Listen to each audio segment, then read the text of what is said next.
pero la Biblia tiene cosas específicas para cada uno, ¿no? Cosas para el varón y cosas para la mujer. Así que vamos a ver, y nos toca regresar al libro de Génesis. Así que van a ir conmigo al libro de Génesis, porque como ya vimos en los estudios anteriores, Génesis es el libro de los inicios, ¿no? Entonces, cada vez que querramos saber cómo Dios empezó esta obra en nosotros, pues hay que pasar de ley por Génesis. ¿Ok? Bien, mis hermanos. Entonces, ¿qué son los roles? Los roles son actividades o asignaciones que son específicas de cada género, ¿no? Del hombre o de la mujer. No se trata, como dice la filosofía de este mundo, no se trata de construcciones sociales, porque como ya lo vimos en clases anteriores, cuando usted habla de una construcción social, usted puede destruir lo que construye, ¿no? Entonces, lo que hace la filosofía de este mundo es que le dice a usted, eso es una construcción social, eso son costumbres, y lo que se construye se puede deconstruir, o se puede destruir y hacer de nuevo. Y también lo manejan en el plano de la subjetividad, que todo eso tiene que ver con nuestras propias autopercepciones y nuestra imaginación. Pero con la Biblia vamos a ver que no es así, porque en el tema de los roles no es una construcción social, no es algo de la imaginación y no es algo subjetivo. Es algo concreto y son mandamientos y es lo que Dios quiere que el hombre haga y lo que Dios quiere que la mujer haga, y también los hijos. Amén. Entonces, no vamos ya no vamos a seguir con esa fantasía, de esa filosofía que el mundo nos inyecta, de que no, eso es solo tradiciones y costumbres machistas o del famoso patriarcado, ¿no? Que supuestamente ha tenido dominada a la mujer por tantos miles de años. Vamos a descubrir en la palabra de Dios qué dice Dios al respecto, ¿no? Ahora, para poder partir de esto, mis queridos hermanos, yo sé que todos aquí somos creyentes, pero si usted lee en Génesis 1:1, alguien que quiera leer el versículo, por favor. En el principio creó Dios los cielos y la tierra. Ya. Génesis 1:1 es un punto de partida importante en la Biblia. Es el punto de partida más importante. Porque las primeras palabras dice, en el principio creó Dios. En la Biblia de inglés dice, in the beginning God, ¿no? Ahora, ¿por qué les refiero a esto? Porque esas son las primeras 4 o 5 palabras en español de la Biblia. Si usted no cree las primeras 5 palabras en español o las primeras 4 palabras en inglés de la Biblia, ¿de qué sirve que siga leyendo? ¿No? ¿De qué sirve que siga leyendo? Porque si usted no cree eso, dice, en el principio creó Dios. Entonces, ¿qué es lo que estamos diciendo? Que Dios es el que pone las reglas, que Dios es el que da la verdad, que Dios es el que muestra el camino. Entonces, cuando vamos a la Biblia, no podemos ir con conceptos feministas, con conceptos machistas, con conceptos humanistas. Porque vamos a ver la Biblia, es como que nos ponemos un lente y vamos a ver en base solamente a ese tipo de filosofías y vamos a estar en contra de lo que la Biblia dice. Yo les voy a traer en las próximas sesiones un escrito de una autora supuestamente cristiana, pero es un escrito completamente feminista y usando la palabra de Dios al revés y al derecho, pero defendiendo todo lo que tiene que ver con la doctrina feminista. Entonces, no podemos ver la Biblia bajo esos lentes. La Biblia es la Biblia y no la rige ninguna filosofía humana, no la rige ninguna filosofía feminista, humanista o machista. La Biblia, es la palabra de Dios y es la verdad absoluta.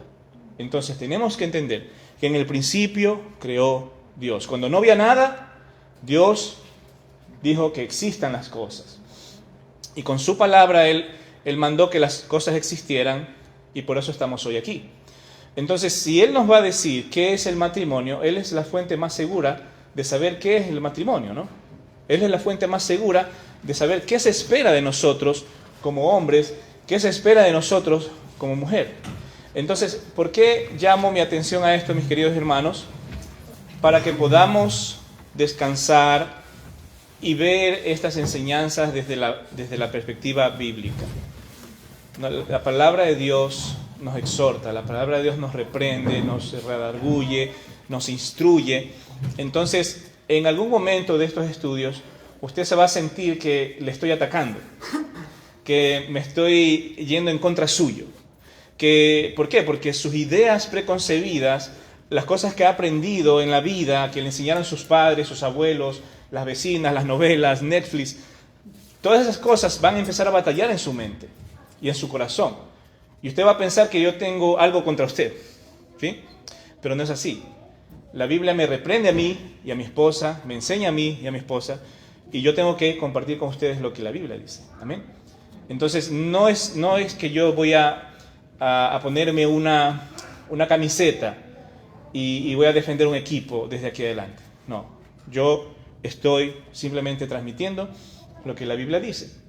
Entonces, todo lo que la Biblia dice, tenemos que verla con el lente bíblico, más no con lo que yo aprendí o mis preferencias o mis gustos o mi filosofía personal, mis hermanos.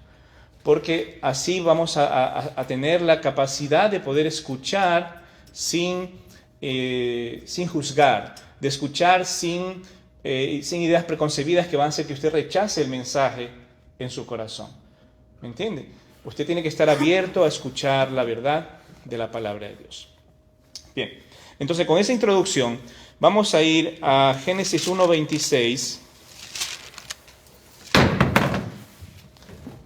Y asimismo, como les mencioné en las clases anteriores, si ustedes en algún momento de la charla desean hacer una consulta, una pregunta, pueden alzar su mano y podemos hablar de algún tema con más claridad. ¿Ok? Bien, ahora, el primer rol que yo veo en la palabra de Dios lo veo en Génesis 1:26. ¿Qué dice este versículo? Dice: entonces dijo Dios, hagamos al hombre a nuestra imagen, conforme a nuestra semejanza, y señoree en los peces del mar, en las aves de los cielos, en las bestias, en toda la tierra, y en todo animal que se arrastra sobre la tierra. Ahora, ¿cuál sería este primer rol, mis hermanos? Como les dije, vamos a empezar a hablar sobre los roles del esposo. El primer rol del hombre es representar a Dios en la tierra. Cuando Dios dijo que iba a hacer al hombre a su imagen y conforme a su semejanza, eso es algo sumamente importante, mis hermanos. Porque Él estaba dejando un representante suyo en este planeta que iba a testificar de Él.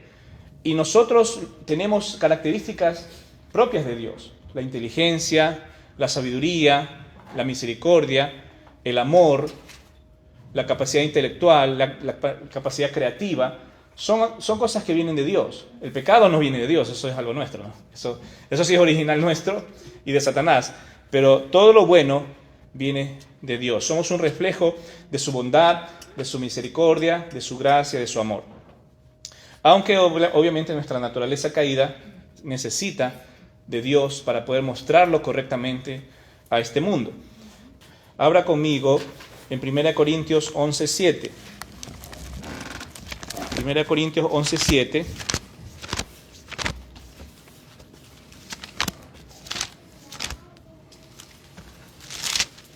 El apóstol Pablo nos enseña algo muy importante aquí.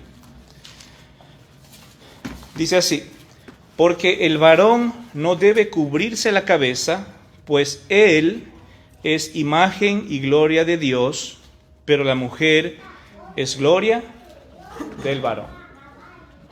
Entonces, aquí es donde empezamos a ver esta situación que muchas veces las mujeres no quieren aceptar o rechazan este tipo de ideas bíblicas o este tipo de doctrina bíblica, porque la Biblia aquí es bien clara. La Biblia dice que el hombre es la imagen y la gloria de Dios. Cuando Él creó al hombre, se inspiró en sí mismo para crear al hombre.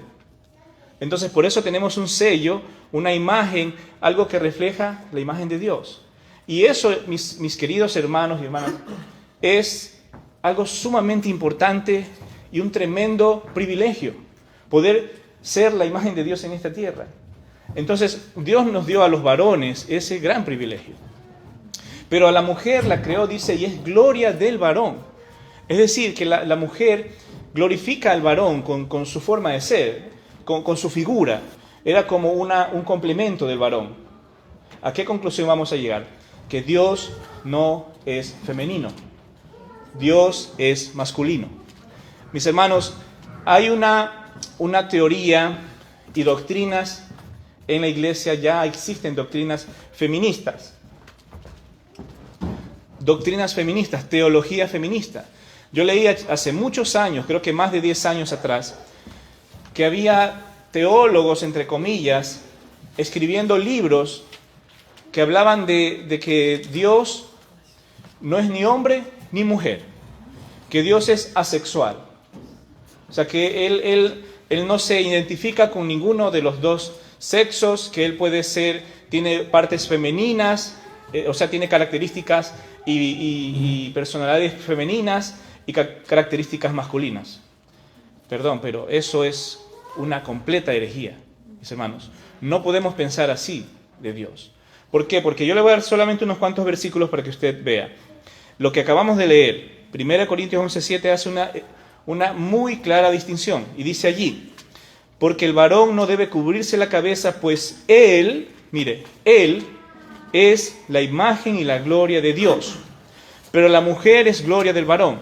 Eso está más que claro, bienvenido hermano. Está más que claro, mis queridos hermanos. Esa teología feminista es una completa herejía. Dios no tiene cosas femeninas en sí. Puede ser que en su palabra Él haya dicho, ¿no? Cuando el Señor Jesucristo vio a Jerusalén, creo que esos son de los ejemplos que ellos usan. Y dice Jerusalén, ¿cuántas veces quise recogerte como la gallina a sus polluelos? Y ellos dicen, miren, ahí está, eso es algo femenino, la gallina. Pero está hablando solamente de una característica de afecto, de protección, de amor, pero no porque Dios es mujer. ¿Me entienden? Existe una enorme diferencia en ver una característica de amor a verlo a Dios como una figura femenina. Entonces, mis hermanos, tengamos cuidado con esa herejía, mis hermanos. Esta teología feminista e inclusiva, así le llaman, rechaza una visión patriarcal de Dios y propone que Dios trasciende el género, abarcando lo masculino como lo femenino. Así es como se define estas nuevas teorías. Pero mire, vaya conmigo a Éxodo 15:3. Vamos a ver otro versículo que rechaza esta teología falsa de feminista e inclusiva. Éxodo 15:2.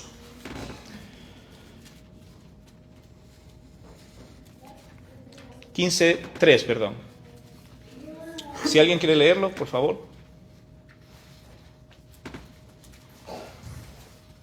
Jehová es varón de guerra, Jehová es su nombre. Una vez más, Jehová es varón de guerra, Jehová es su nombre. Ajá, Jehová es varón. Y no solamente varón, sino varón de qué? Varón de guerra. Él es un soldado, él es un guerrero.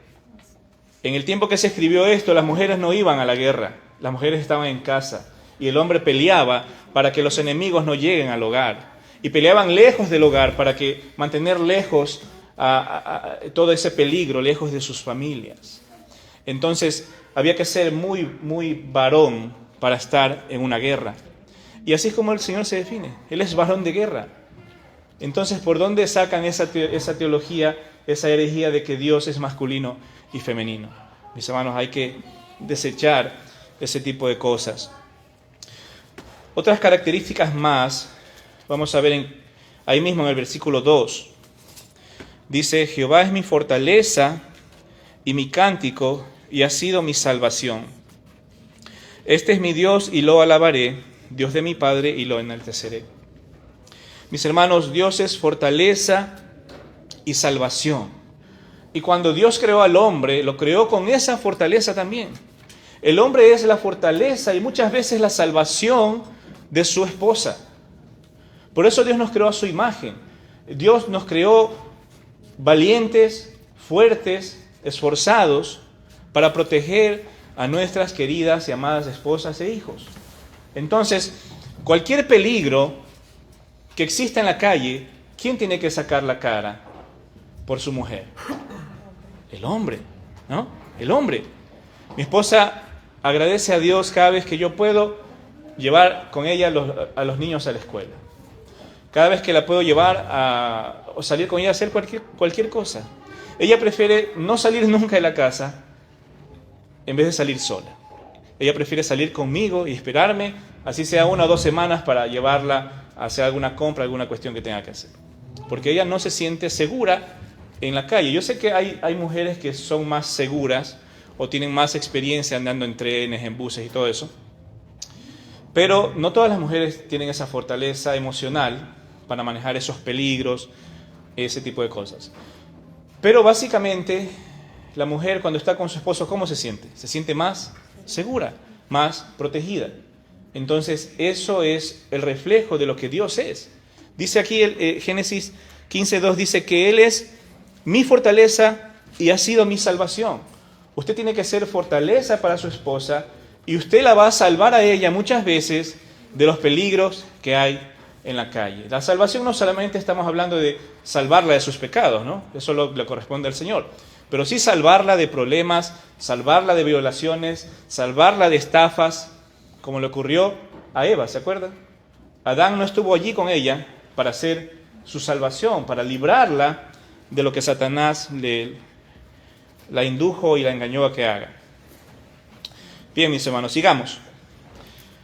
Entonces, otro pasaje más, en 1 Corintios, vamos otra vez al Nuevo Testamento, 1 Corintios 16, 13.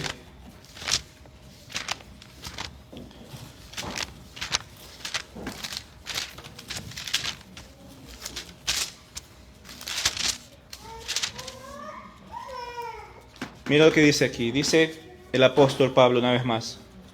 Velad, estar firmes en la fe, portaos varonilmente y esforzados, ¿no? Portaos varonilmente. Una vez más, Dios está llamando al hombre que se comporte como varón, como hombre. ¿Por qué? Porque cuando un hombre no se porta varonilmente, ¿a quién está avergonzando? A su Creador. Porque si usted ha formado, por ejemplo, usted como padre, usted forma a su hijo de una manera y usted cree que su hijo ha absorbido todos esos principios y en el rato menos pensado usted se da cuenta que su hijo anda en drogas o es afeminado o es homosexual, ¿cómo se va a sentir usted? Usted va a decir, bueno, esa no es la imagen que yo te presenté a ti. Ese no es el ejemplo que te di. Eso no es lo que yo quería de ti. Entonces, cuando nosotros como varones no estamos a la altura de Dios, Él también se siente frustrado. Somos una vergüenza a su imagen. Por eso todo hombre afeminado y homosexual es una afrenta a su Creador, porque Dios no es de esa manera. Dios es varón de guerra, como ya lo vimos en Éxodo 15:3. Entonces, mis hermanos, ese es el primer rol que estamos viendo, que es representar a Dios en la tierra. El segundo rol que podemos ver en la palabra de Dios, y vamos a regresar a Génesis 1:26. El siguiente rol que podemos ver es que el hombre está llamado a señorear sobre la creación. Génesis 1:26, la parte B dice: y señoré en los peces del mar, en las aves de los cielos, en las bestias, en toda la tierra, y en todo animal que se arrastra sobre la tierra. Mis hermanos, esa es una tarea del hombre: señorear, domesticar, señorear sobre la creación, administrar la creación. Y para eso se necesita, pues, valor y ser un hombre esforzado y valiente, ¿no? para hacer todo ese tipo de empresas. Entonces tenemos la capacidad porque Dios así nos la ha dado. Tenemos la capacidad de domesticar cualquier tipo de animal. Podemos poner a los animales a nuestro servicio. Podemos poner la creación, el agua, el fuego, la electricidad. Todas esas cosas las podemos poner al servicio de la humanidad a través de hombres y mujeres pensantes que pueden resolver estos problemas, hacer estos cálculos, hacer todas estas cuestiones para usar la creación para nuestro beneficio. Entonces, ese es otro rol, señorear sobre la creación. El siguiente rol que podemos ver ahí mismo en la Biblia, en Génesis 1:27, dice así: y creó Dios al hombre a su imagen, a imagen de Dios lo creó, varón y hembra lo creó. Y el 28 dice: y los bendijo Dios y les dijo: fructificad y multiplicaos, llenad la tierra y sojuzgadla. Y otra vez: y señoread en los peces del mar, en las aves de los cielos y en todas las bestias que se mueven sobre la tierra. Entonces, mis hermanos, como ustedes pueden ver, otro rol, y bueno, y ese es un rol de ambos, es reproducirse, la reproducción. Uno puede decir, bueno, eso no me suena a rol, pero en realidad es un rol, porque es un mandato. Cuando Dios le dijo a Adán, y dice que los bendijo, porque eso ya fue cuando Eva estaba presente, en el Génesis es un poquito confuso, porque a veces habla de partes donde Adán estaba solo, partes donde estaba con Eva, regresa a partes cuando Adán estaba solo y regresa a partes cuando estaba con Eva. Entonces uno tiende a confundirse en qué parte estaba Adán solo y qué parte no. Más tarde, si puedo, les voy a dar, o en otra de las clases, más o menos un resumen de qué pasó paso a paso para entender cuándo estaba Eva presente y cuándo no en el proceso creativo. ¿Ok? Pero cuando estaban los dos presentes, Dios les indicó y les dio una orden y les dijo: fructificad y multiplicaos, llenad la tierra. Ahora, esto no era una invitación, esto era una orden. Por eso se convierte en un rol. El hombre tiene que llenar esta tierra, ¿ok? El hombre tiene que reproducirse. El matrimonio, básicamente, a no ser que usted haya nacido estéril, su mujer o usted, el matrimonio tiene que traer vidas a este mundo, porque Dios quiere que sigamos llenando la tierra. Cuando Dios le dijo al monte que crezca, a los árboles que crezcan, al mar que produzca seres vivientes, y a la tierra también, ¿qué hizo la creación? ¿Obedeció o no obedeció? Obedeció. Sin embargo, usted puede escuchar, incluso en matrimonios cristianos, que los jóvenes, sobre todo estos chicos de ahora, que dicen: cuando yo me case no quiero tener hijos, porque no me interesa ser padre. Es mucho trabajo, se gasta mucho dinero, no hay retorno de ese dinero gastado. O sea, están haciendo cálculos y están pensando lo que les va a costar, que noches sin dormir, gastar dinero que no les va a ser remunerado, reembolsado. Esos son pensamientos completamente egoístas y ajenos a lo que la palabra de Dios quiere. Si usted es fértil, usted tiene que tener hijos. Para eso es el matrimonio. Una de las razones por las que usted se casa es para tener hijos. Y lo hermoso de todo esto es que las relaciones sexuales son placenteras. O sea, mientras cumplimos el mandato, también recibimos un beneficio extra, ¿me entienden? No es que es algo que da pena o dolor o tristeza hacer. ¿Me entienden la idea? Entonces, es una doble bendición, porque para eso están allí las relaciones, para dar placer o también para la reproducción. Pero sí, ese es un rol importante, mis queridos hermanos. Qué tristeza es cuando jóvenes cristianos se casan y piensan que tener hijos sería una desgracia. Qué tristeza. Los hijos son difíciles, no es fácil la crianza de los hijos, ¿sí? No es económico tener hijos. pero son una bendición. Amén. Para mí, mis 3 hijos, cada uno de ellos, su llegada a mi vida y a la vida de mi esposa, uno piensa que el corazón no es capaz de amar más, pero con cada hijo que Dios le da, es como que el corazón se vuelve más grande para amar con la misma intensidad, con la misma fuerza a ese otro pequeño ser que usted sabe que viene cargado de sus genes y de los de su esposo, ¿no? De su esposa y de su esposo.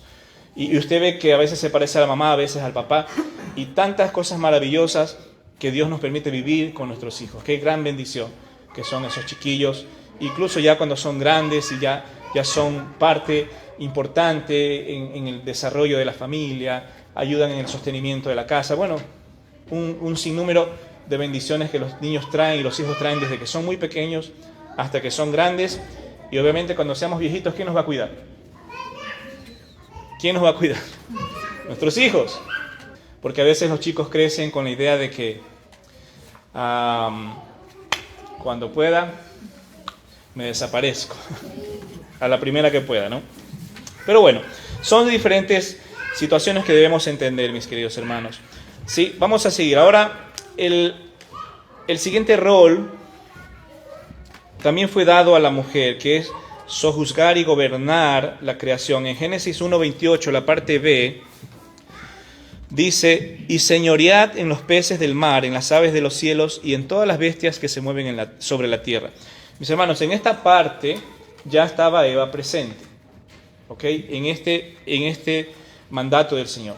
Entonces, primero Dios lo dijo cuando no estaba creado Adán, que esa iba a ser una de las características.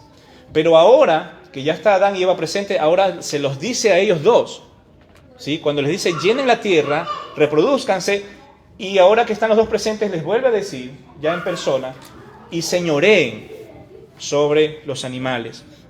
Y usa una palabra interesante que es sojuzgadla.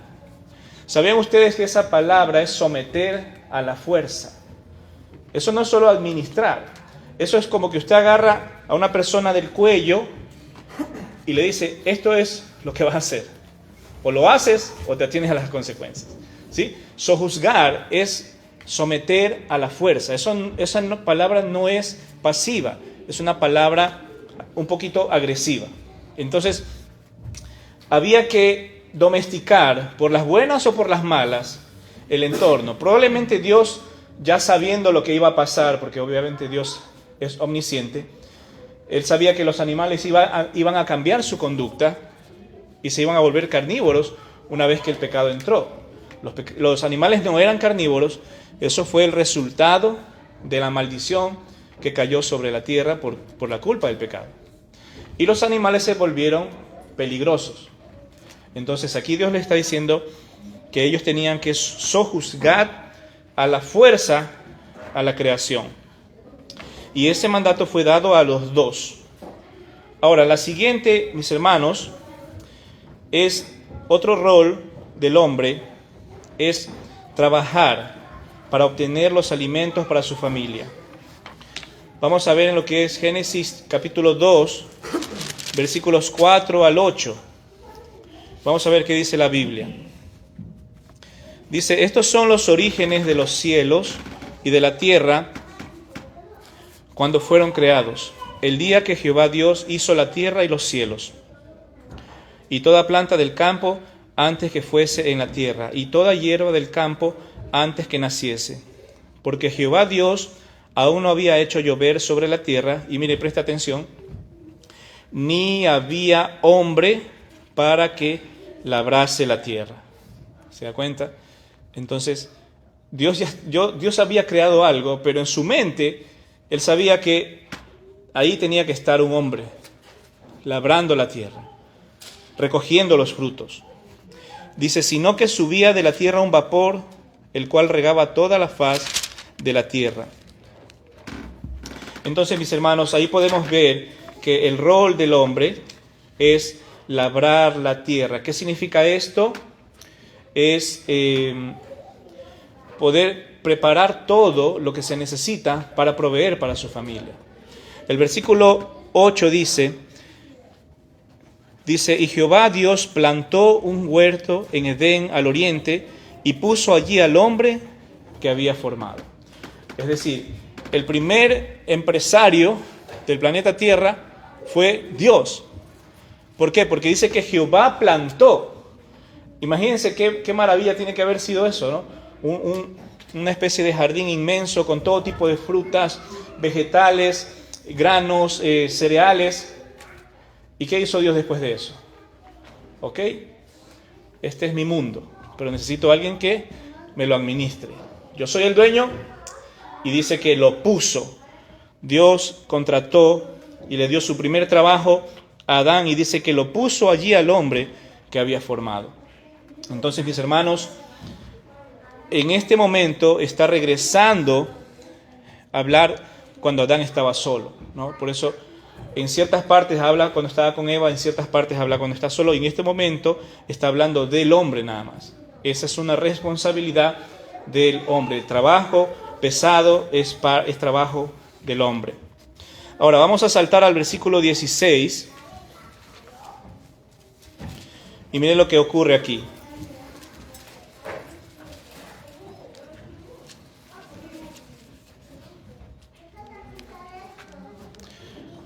El versículo 15, perdón.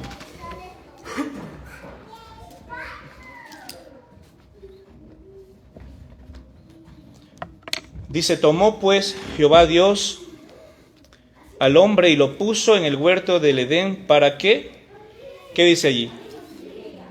Lo labrara y lo guardase. Entonces, mis hermanos, ahí tenemos una vez más. Ahora se usa dos verbos.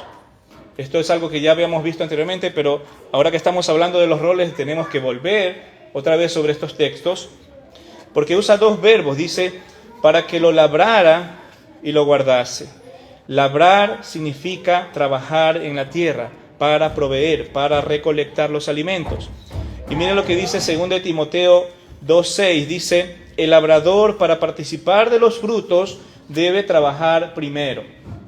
Entonces Dios le asignó su trabajo a Adán antes de que él tenga mujer. Pero el otro verbo que es sumamente importante dice proteger. ¿Y qué es proteger, mis hermanos? ¿Qué es guardar? Guardar es proteger, mantener a los enemigos lejos de nuestra esposa y lejos de nuestros hijos. Y eso es lo que justamente en lo que Adán falló. Cuando Eva estaba frente a la serpiente, ¿qué pasó? Adán no la defendió. Adán no estaba en guardia. Adán no estuvo atento a este ataque de Satanás. Mis hermanos, yo les pido que me acompañen al libro de Nehemías, capítulo 7. Mientras buscamos el pasaje, déjenme explicarle un poquito lo que está pasando en este libro. La ciudad de Jerusalén estaba completamente destruida y Nehemías, Dios puso en su corazón regresar a la ciudad y reconstruirla. Y en este pasaje que vamos a leer hay características de lo que es un hombre de hogar. Como un hombre, dígame, Nehemías 4, del versículo 4 en adelante. Y aquí vamos a ver reflejadas las características de qué es un hombre que protege y trabaja. Porque, mis hermanos, esos son roles importantísimos en el varón. Proteger y trabajar. Vamos a leer desde el versículo 4. Y dice así. Desde el versículo 7. Dice, pero aconteció que oyendo Sanbalat y Tobías y los árabes, los amonitas y los de Asdod, que los muros de Jerusalén eran reparados, porque ya los portillos comenzaban a ser cerrados, se encolerizaron mucho. Estos son los enemigos del pueblo de Israel. Dice, y conspiraron todos a una para venir a atacar a Jerusalén y hacerle daño. Entonces oramos a nuestro Dios, y por causa de ellos pusimos guarda contra ellos de día y de noche. El que está escribiendo el libro, el que está relatando esta historia, es Nehemías. Y dice el versículo 10, y dijo Judá, las fuerzas de los acarreadores se se han debilitado y el escombro es mucho y no podemos edificar el muro. Aquí estaban las personas, los israelitas estaban un poco cansados, un poco atemorizados por lo que estaba pasando. Y el versículo 11 dice, y nuestros enemigos dijeron, no sepan ni vean hasta que entremos en medio de ellos y los matemos y hagamos cesar la obra. Pero sucedió que cuando venían los judíos que habitaban entre ellos, nos decían hasta 10 veces, de todos los lugares de donde volviereis, ellos caerán sobre vosotros. Entonces por las partes bajas del lugar, detrás del muro y en los sitios abiertos, dice, y presta atención aquí, puse al pueblo, léalo conmigo, por familias, con sus espadas, con sus lanzas y con sus arcos. ¿Ok? Aquí vamos a empezar a ver el énfasis. Los enemigos estaban encolerizados, gente se estaba burlando, estaban amedrentándolos para que dejen de construir el muro y la ciudad de Jerusalén. Pero ¿qué es lo que dice Nehemías? Que mandó que se juntasen por familias y que empiecen a recoger sus armas para enfrentar a sus enemigos. Versículo 14 dice, después miré y me levanté y dije a los nobles y a los oficiales y al resto del pueblo, no temáis delante de ellos, acordaos del Señor grande y temible y pelead por vuestros hermanos, por vuestros hijos y por vuestras hijas, por vuestras mujeres y por vuestras casas. Este es el llamado de Nehemías a los varones. Él les dice, en primer lugar, no temáis, acordaos del Señor. Mis hermanos, tenemos que acordarnos de nuestro Señor. La fortaleza viene de Él. Como esposos, somos débiles, humanamente hablando, pero la fortaleza nuestra es primeramente espiritual. Entonces tenemos que acordarnos del Señor para poder recordar lo fuerte que es Él y lo poderoso que es Él, y Él nos va a ayudar a lograr la victoria que necesitamos en contra de nuestros enemigos. Mis hermanos, tenemos enemigos el día de hoy. Tenemos enemigos allá afuera que quieren destruir los roles del esposo, los roles de la esposa, que quieren destruir a nuestros hijos, inyectando sus filosofías mundanas, satánicas, humanistas, diciéndole que ya no hay hombre, ya no hay mujer, que el matrimonio no es nada. Entonces, mis hermanos, tenemos todavía enemigos. Y la palabra del Señor nos dice que tenemos que armarnos de valor.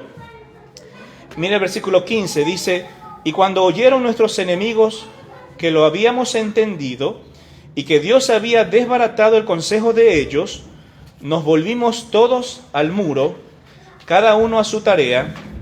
Desde aquel día la mitad de mis siervos trabajaba en la obra y la otra mitad tenía lanzas, escudos, arcos y corazas. Y detrás de ellos estaban los jefes de toda la casa de Judá.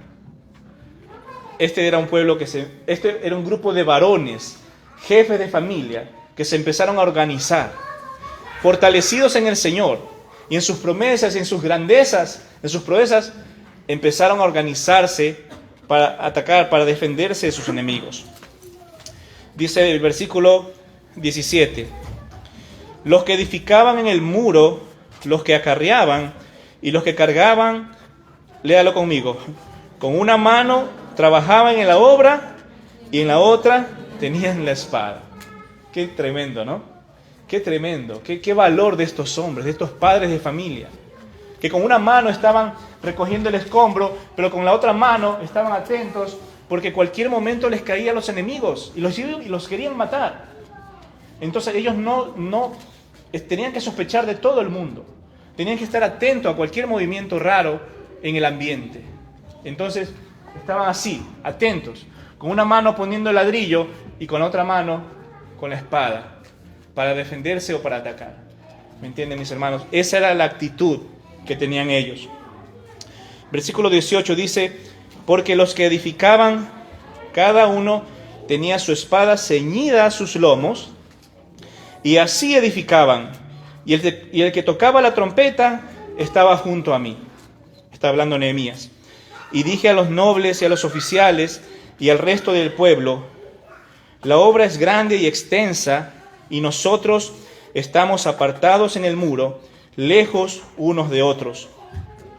En el lugar donde oyereis el sonido de la trompeta, reuníos allí con nosotros, nuestro Dios peleará por nosotros.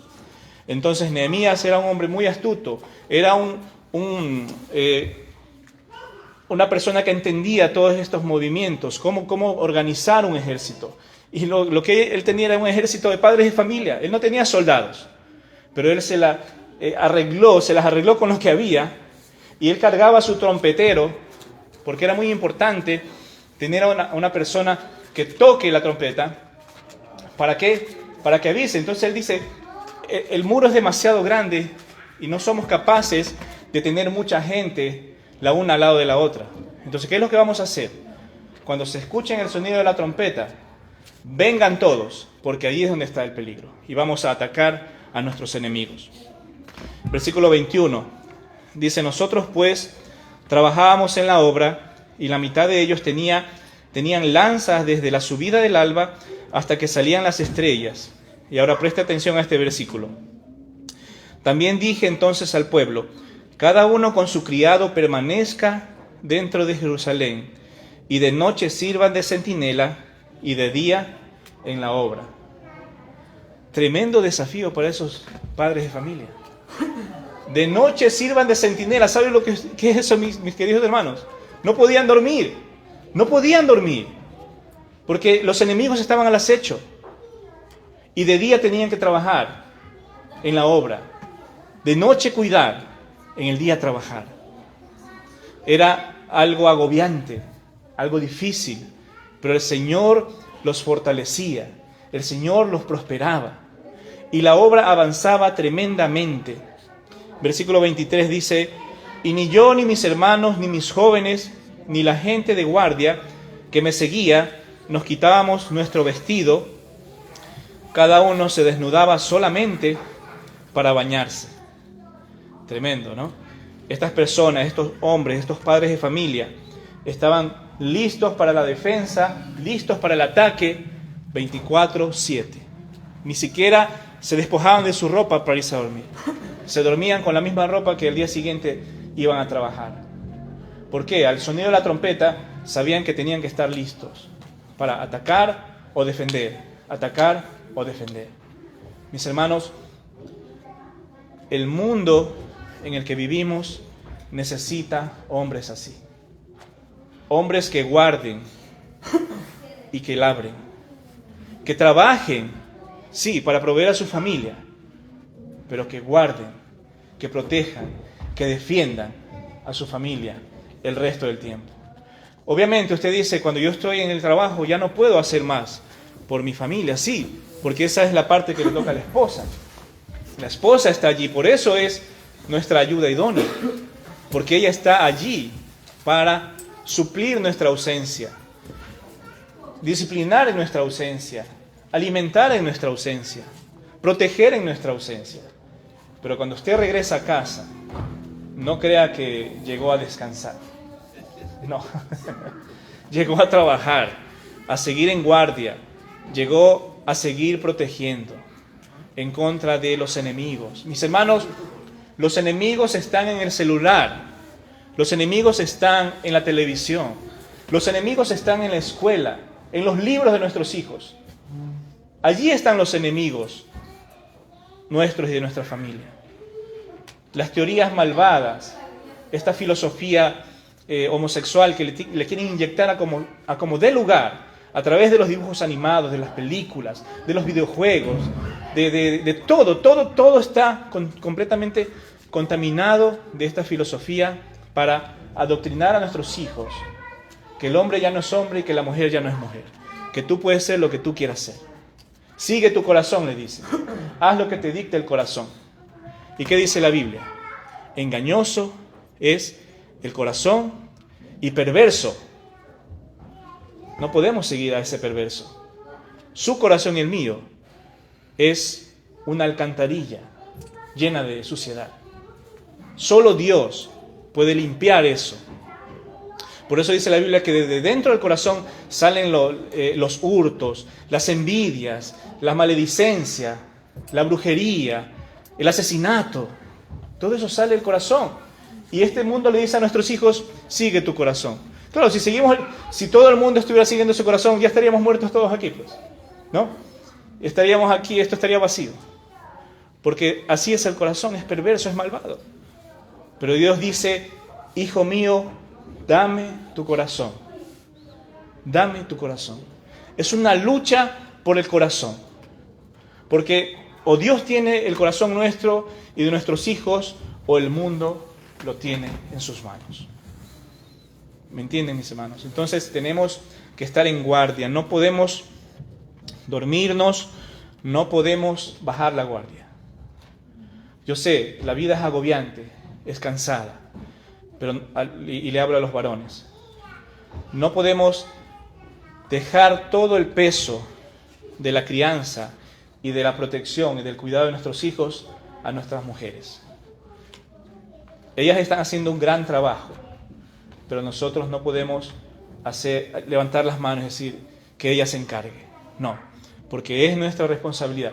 Así como hemos visto aquí en el libro de Nehemías, estos tremendos padres de familia, tremendos ejemplos que nos dejó aquí la palabra del Señor, que con una mano trabajaban y con la otra mano tenían la espada en su mano para atacar o defender de los enemigos. Amén. Mis hermanos, vamos a terminar ahí, en este punto. Hemos visto ya algunos de los roles para los hombres, y así más o menos va a ser el formato de estas clases, de estas charlas. Vamos a ir viendo con la Biblia ciertas características, y obviamente tenemos que empezar por los padres, y van a ser algunas clases hasta que terminemos con los roles de los varones, para luego empezar con los roles de las mujeres, de las esposas. Luego de eso vamos a ver lo que tiene que ver con los roles de los hijos y la crianza de los hijos, ¿sí? Y vamos a ver muchas, así como estas historias, ejemplos, para entender qué es lo que Dios espera de nosotros. Entonces lo que vimos hoy fue representar a Dios en la tierra, señorear sobre la creación, reproducirnos, sojuzgar o gobernar a la fuerza, labrar la tierra para obtener los alimentos y labrar y proteger a nuestras familias. Amén.